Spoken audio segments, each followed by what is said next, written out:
Hello, welcome to day 3 of the 5-day Ascend Your Life challenge. So happy that you've come back for another day. So, on day 1, we looked at our health, physical, mental, and emotional health. Yesterday, we had a look at our relationships, all of the different types of relationships in our lives, including the most important one, the one with ourselves. That's the one that really determines everything else, right?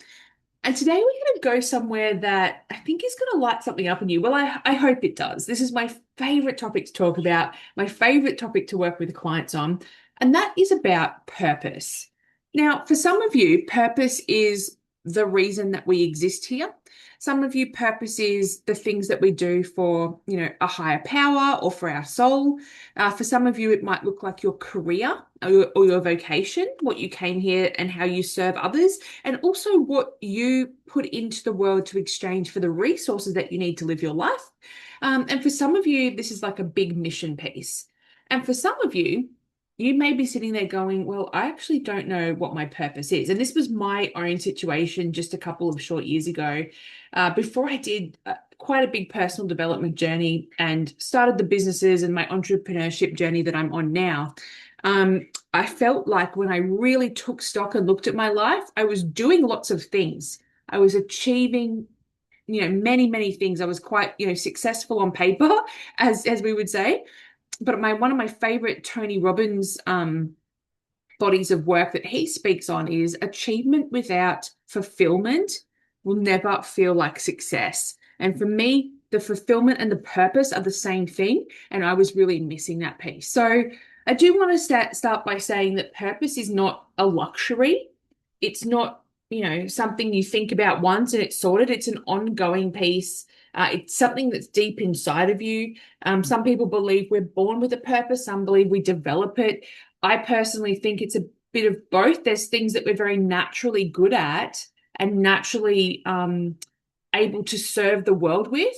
And also our experiences in life shape our call to service, if you like. So for me, for example, in my line of work, business coaching for solopreneurs, it's really because I had a struggle when I started my business. I wanted to do it. I had the passion and the purpose, but there was some real practical struggle that I had there. So now I get to help other people have that transition a lot more smooth for them. And for me, that feels like purpose. So it's based on my own experience. So I do believe myself that it's a combination of both. You might have another school of thought, but at the end of the day, the point is that purpose or fulfillment, or mission, vocation, however you want to look at it, is a human need.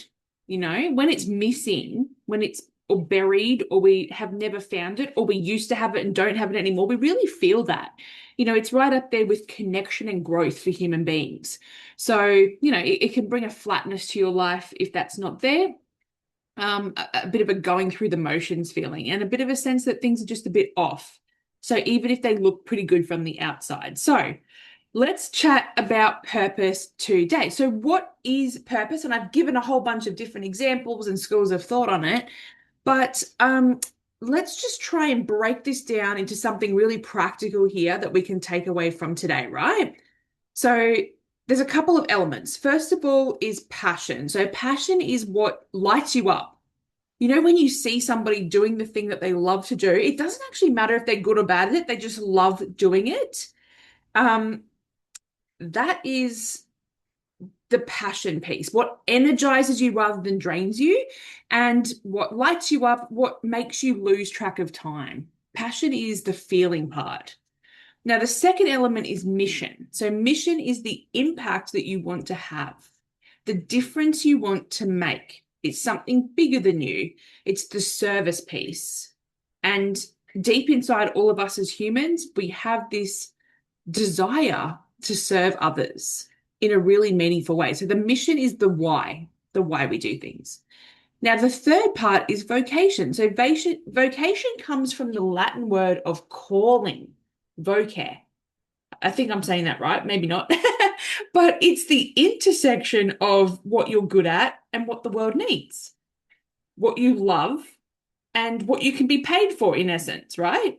So this is known as Ikigai, and some of you may have heard of Ikigai before, but Ikigai is a Japanese concept for your reason for being, of course, which also translates to purpose, right? So purpose is not just being one of these things or having one of these things, it's when they overlap. It's the point where all those things overlap and create something that is just for you, that makes you feel fulfilled in the world. So when what you love aligns with what you're good at and what the world needs all at the same time, that is where you just really come alive. And again, that's what we call purpose. So most people, I have to say, that I come across either struggle to find this, don't ever find this, or they find it a little bit late in life. Like, it's really interesting when you think about when you start looking for this and why. Because what happens is we tend to go along through life being really busy, doing what we're supposed to do, doing what makes sense, unconsciously, subconsciously, as I've spoken about the last 2 days, going through the motions of life, getting to where we're going, following the bouncy ball. We think sometimes we're in the actual driver's seat. That's the interesting part. We actually think that we go through life making these really conscious choices. And in actual fact, most of our operation is subconscious. So we do what makes sense, what's practical, what other people expect of us, and what is embedded in our programming that we've learned from a very early age. And then at some point, for a lot of people, they start asking the question, how did I get here? Why am I here? What am I actually here for? For me, my question was, did I just come here to work, pay bills, and die? That was the moment where I was like, the light bulb came on. I was in my late 30s at the time. The light bulb came on and I went, oh my gosh, how did I get to this job, to this house, to this place? And it was a bit of a realization, and that's not the case for everybody. For some people, they find their purpose really, really young or early in life. For some people, it is a bit later, but it's quite an easy transition. For me, it was quite an unraveling. But whatever that looks like for you, I think the first thing to do here is to understand that you may be in a state where you think that you're consciously driving your life, and you may not be. So the first thing I really want you to do is just stop for a minute and ask yourself some of these questions. Do I feel fulfilled in my life? How did I get here? Was it intentional or did I end up here? If I could do absolutely anything, what would it be and why? And just start to ask yourself some of these inquiring questions. Do you know your purpose? And if that's too big a question, go back to the fulfillment piece. Do I feel fulfilled in my life? When I get up in the morning, am I excited to do what I'm going to do today? Whether that is for my job or to serve others or my mission or my children or whatever it is for you. Do I feel fulfilled in my daily life? And if not, it might just be worth a question, right? So why do most people stay stuck? I want to talk about what gets in the way.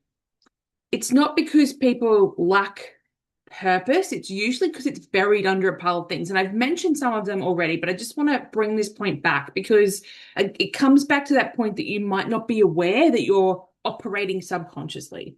So the first thing that affects whether we are living in our purpose or even know what it is conditioning. Now, from a very early on, we're pointed in directions. We're pointed in directions. So it's be practical, study this, do something stable, follow the path. And most of us are quite deep inside the life that the path created that we can't really even see, over the walls anymore. So the second is nervous system. And we talked about this a fair bit on day one. So your nervous system is wired for safety. Doesn't care if you're happy. Does not care if you're happy, if you're fulfilled. It is a safety mechanism, antiquated but effective. We're very, very grateful for our nervous system keeping us safe. And also, when it comes to things like happiness, joy, fulfillment, purpose, it is to our detriment because often what we want to do in our life is out of the norm of what we have been doing. Therefore, it is uncomfortable. Therefore, our body sees it as unsafe.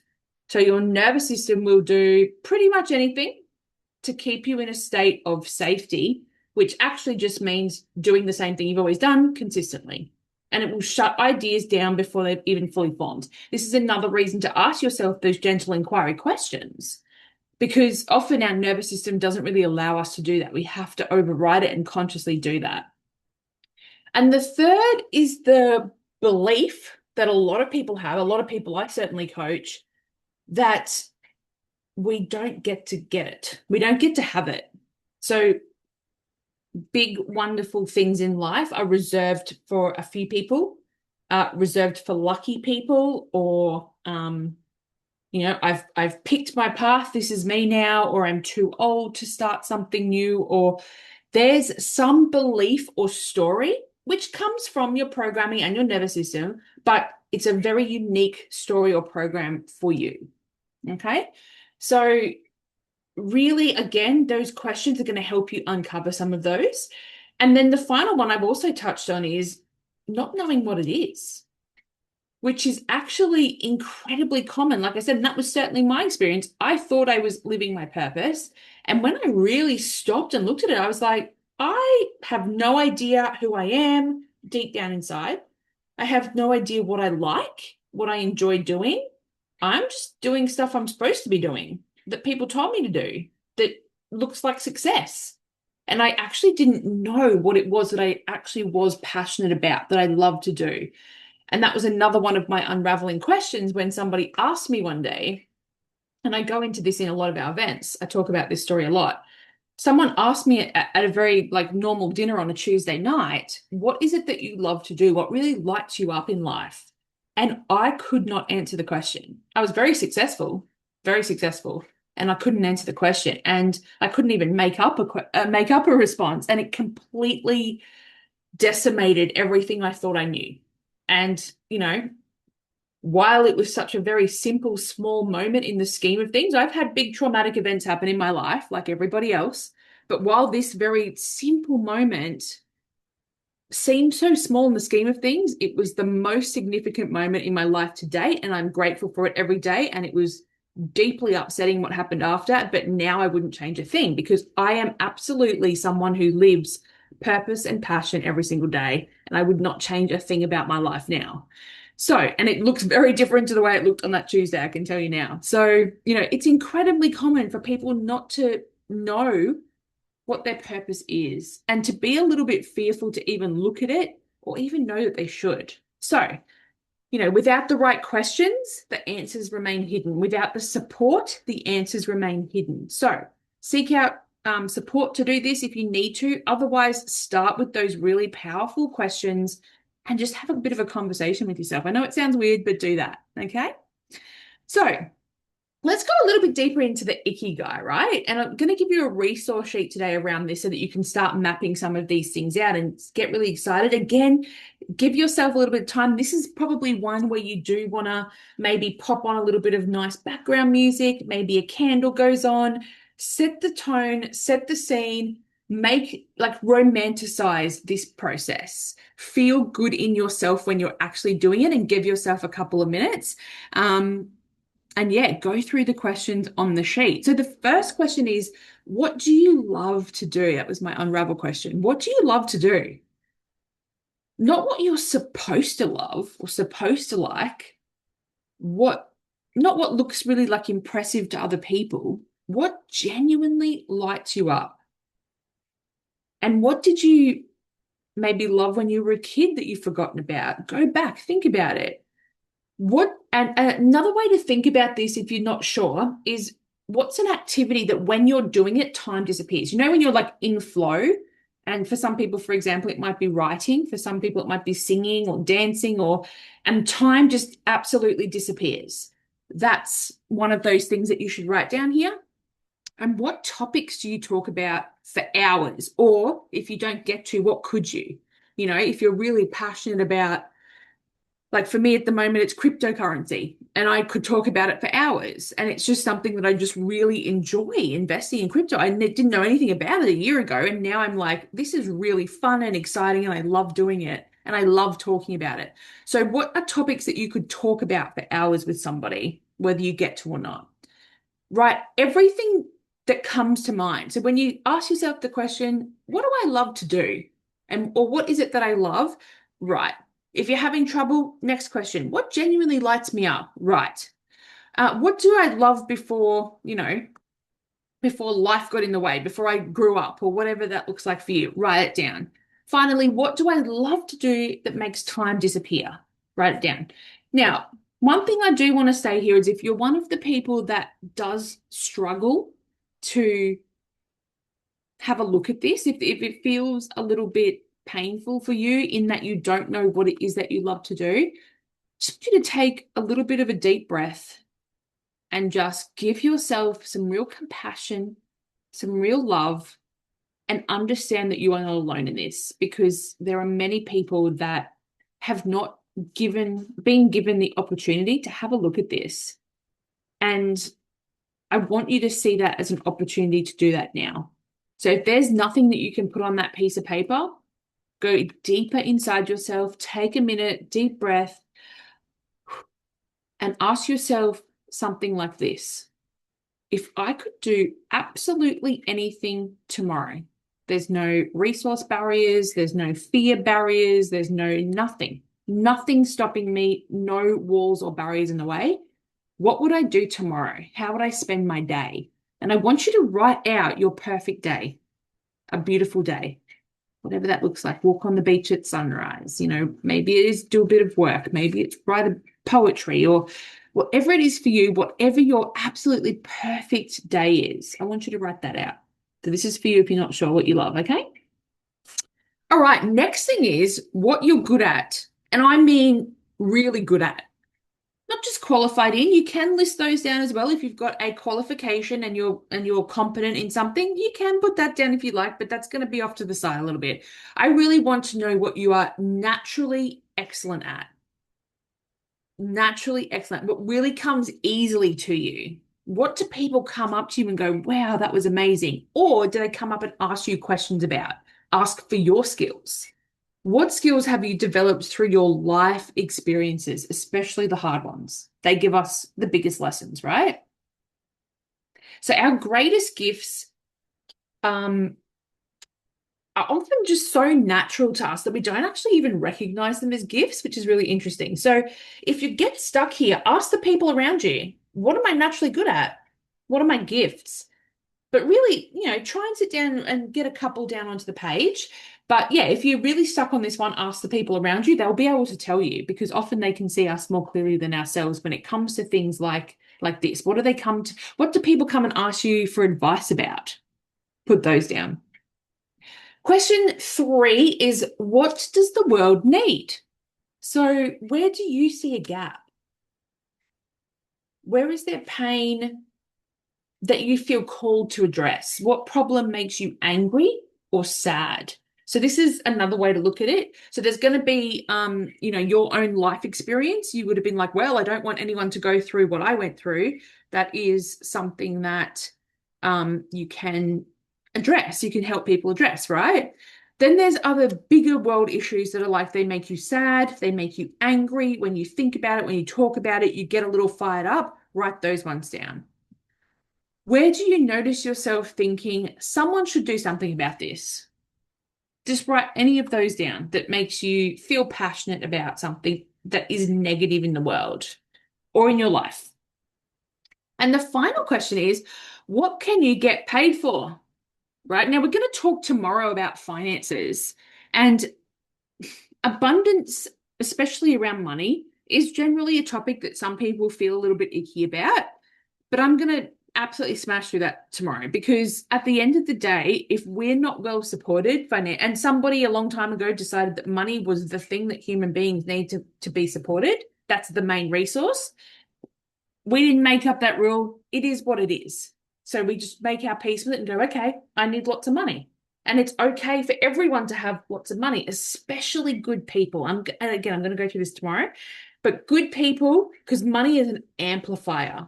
Money is an amplifier. So if we're a good person, well-intentioned, we want as much money in your hands as possible. That's really important. So I'll go through that tomorrow. But for now, the question is, what can I get paid for? And I want you to look at this without any feelings of I don't deserve to get paid for that specific thing, or I wouldn't want to ask for money for something where I was helping someone, for example, or any of those weird money filters that we all have. Without any of that, just it's a really practical question, a really practical question. So your purpose can absolutely sustain your life, but you have to think of ways to provide value and receive for that value. So, what are some things that you can actually, and they might be jobs that exist or don't exist, or businesses that exist or don't yet exist, doesn't matter. Just write down things that you can get paid for, anything. This is where you might want to bring in some of those qualifications and skills as well. Okay, so that's going to be your resource. So you fill out those questions, and then you might notice that a couple of things are common through the threads, or you might notice that something really lights you up. Like, of the 20 things on the page, you read something, you go, that is making me feel really joyous, really excited. It's something to consider in the future, and it's another bouncy ball to follow, and just really understand where that's come from and what it means for you. So beyond the Ikigai, once you've got all of that down, I want you to think about your personal mission, not your job or your role in the world or in your family or anything like that, your actual mission. And a mission is a statement of intent about how you want to move through the world. It's not about what you do, it's about how you are, your identity, if you like. So when you're actually going through this, it should feel like I'm gonna produce an end result, but I do it through being this type of person, like a teacher or a coach or I light the path for others, or something that feels like that. So there's the way that you do it, the identity piece, how you identify, and then there's like the vehicles that you use to run your mission. Now, it might take you a little while to do this. Some of you will get it directly just from doing your 4 questions. And some of you, you really want to take the time to reflect on this, maybe go and look at a few other mission statements that people have, but try and get something down on paper as a draft to start with. And it might start with, my mission is to, or I am here to. Like, why are you here? Why do you exist? The impact I want to have is, and you just write something down and you refine it over time. And eventually you just want to end up with one concise statement that is your personal mission statement. And what happens then is everything that you do, whether you're going to accept a job or, start a relationship with someone, get paid for something, start a business, everything gets filtered through the mission. Does it fit into the mission or not? And then we have a kind of a guiding light for ourselves. So that's the real beauty of having a mission statement. All right, so one thing I just wanted to talk about actually today on purpose, again, because I just love this topic so much, is environment. Environment is absolutely critical when we are looking at expanding ourselves into our purpose and our mission in life, because when we start to really look at these sorts of topics, it can be extremely isolating. So I'm going to talk to you now about an event that we're actually running in Brisbane on the 8th and 9th of August. Yes, 8th of the 8th, Lionsgate Portal, if you're into that sort of thing. Big energetic day for change and optimization of your life. And I'm going to talk to you a little bit about our 2-day event that's coming up, because I feel like for this particular part, if you're struggling with your purpose, I mean, all of your areas of life we cover, but struggling with your purpose in life, your way of being, and creating the identity of the person that you want to be in this world, then this is really going to be for you. Okay, so we're halfway through the challenge now, and I just feel like it's time to let you know about this. So the Ascend Summit, as I mentioned, is a 2-day event in person. It's going to be at Newstead in Brisbane on the 8th and 9th of August. And it's going to be run by myself, Karina, and Rhiannon. So the three of us are actually the co-founders of the Ascendancy Collective, who I'm running this challenge for. Now, the event is super impactful. And the reason I love in-person events, like if you already do personal development or self-development, you're going to love this event. You're going to love it. And you're going to see processes that you've never seen before. If you're new to self-development or looking to optimize your life, like get to the next level if it's already pretty good, change your life completely, or you need some support through some big life changes you're going in, this is also the event for you. Because the three of us are coaches, we're facilitators of events and speakers, but we have a really varied experience between us, life experience, skills, all of those things. And we actually, again, between us we have different energetic signatures and we can hold the room really well, no matter what you're experiencing. So in the 2 full days together, we're going to go into your past, into the conditioning, the patterns that have been running your life. And we're going to, like I said, do some really powerful processes to absolutely eliminate those and allow you to take the driver's seat, take control of your life and do things that you actually want to do purposefully and consciously. We're going to look at your identity, okay? The present, who you actually are, what your values are, not what you think they are, because there's usually a big gap between the person I want to be, who I think I am as a person and what I value and how I actually behave, what I spend my money on, what I talk about, all of those things. There's usually a big gap there. We're going to help you map that gap and close it. And then we look at the future. We build your purpose. What is your purpose? Why are you here? And then I help you build it so you can actually leave the next day and take actions towards the future that you want. And it is a real concrete plan, a roadmap. So, it's such a powerful time, and we need 2 full days because it's a bit of a journey. We take time to go into, well, why haven't you got what you want already? Or if you do, how do you get to the next level? There's always a ceiling. Everyone has a ceiling. How do I bust through that and get to the next level? We're going to show you how to do that. We're going to show you why you're there, who you are compared to who you want to be, and then we're going to show you the actual roadmap to get there. So 2 full days, 3 coaches. There's going to be processes, breath work, frameworks, tools, all that sort of thing. I absolutely love in-person events because they are actually impactful in a meaningful way. You will change your life. We can go to online things, we can do challenges like this, and they are good. Like they help us a lot and bring awareness a lot. But an in-person event is immersive and it's immersive and it just creates so much more impact because of that immersion factor and the intensity of the immersion that allows us to deeply change our life. I also give you so many nervous system regulation tools. I don't know if you watched the nervous system regulation. I put in a separate webinar with day 1 resources. Your nervous system, like I mentioned on day 1 in that webinar, is completely running the show. It is absolutely running the show before you're conscious of it. And most people don't know a thing about it or very little. So I'm going to go really deep on that and teach you all about that. And that is another key to how you not only change your life, but sustain success, sustain the life you actually want. So that's that. I'm going to pop a link into the the comment box underneath day 3. If you have any questions about Summit, please reach out to me via email or by message. Otherwise, that link has all the information that you need about the event. We really hope that you can make it as part of the Ascendancy Collective community. You do get 10% off that 2-day event as well. It's going to all be in that information. But I just wanted to mention it here. Now, tomorrow, we're talking about finances, money. Who wants a little bit more money? Why not, right? Like I said, someone a long time ago decided money was the thing and we all went, okay.